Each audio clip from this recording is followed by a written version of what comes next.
90% of coffee drinkers drink coffee with milk. It's really important as a barista to get this really right. The differences between full cream, skim milk, soy milk, rice milk really aren't that much that your texturing should change. It's pretty much always the same technique. The only difference would be with something like an alternative milk like soy. You probably don't want to heat it beyond about 55 or 60 degrees because the texture does change. Typically with milk, I always advise you only want to heat milk for what you're making right now. So I've got different sized jugs in front of me. I recommend a 1 litre jug, a 600ml jug, and a 400ml jug. And that's so you can just heat up the right amount all the time. The best place to fill a milk jug up to is halfway. You want to give yourself enough room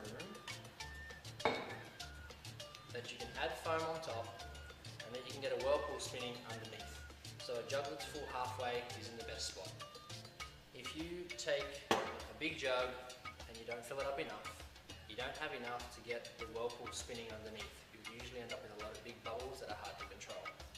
And if you take a smaller jug and you fill it up too high, you don't leave yourself any room to add the air that's going to become that creamy foam. It's really important to remember when you're texturing your milk, never to overheat, so don't go above 70 degrees, and never to reheat. When you heat milk, you caramelize the natural sugar in the product. That's what makes it so sweet and why it blends so well with coffee. But if you reheat or overheat your milk, you basically burn out that natural sugar. So it becomes less sweet, and when you put it with the coffee, it makes your coffee taste bitter, even though there's nothing actually wrong with your extraction. You put good milk, good sweet milk with coffee, and the balance should be something that almost doesn't need any more sugar added to it.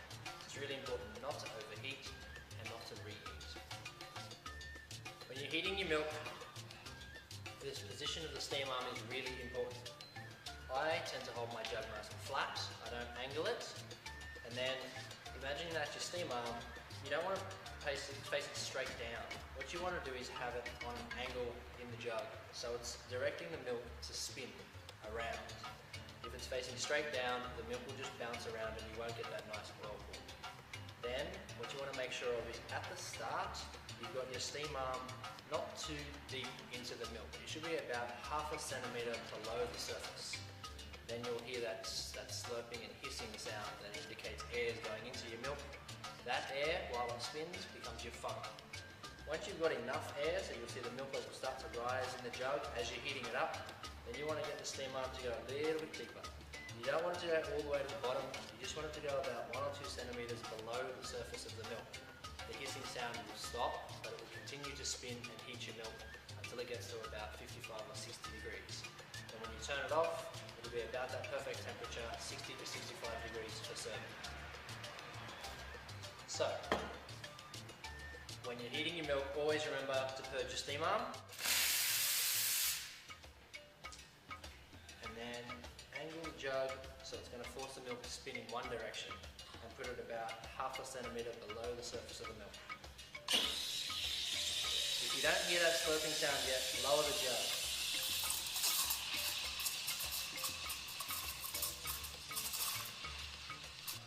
The milk should always be spinning. Once I have enough foam, I raise the jug a little bit so the steam arm goes deeper.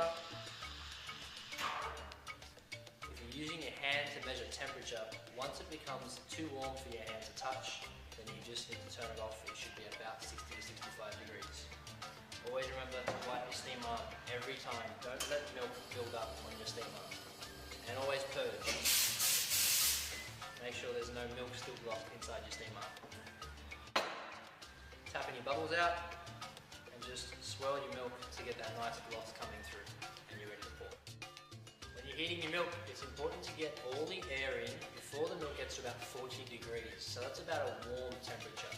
You want to get the air in early because if you put air in towards the end, you start getting bubbles that are hard to get rid of.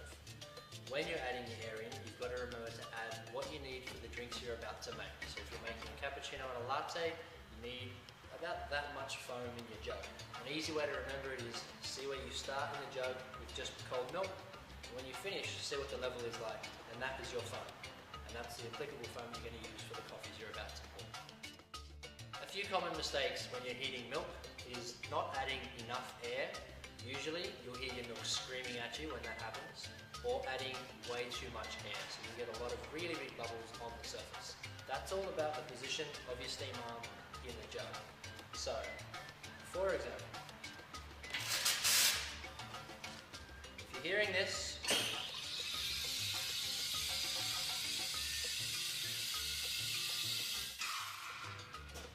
your milk has no air in it at all. What you need to do is lower the jug so you hear that slurping sound.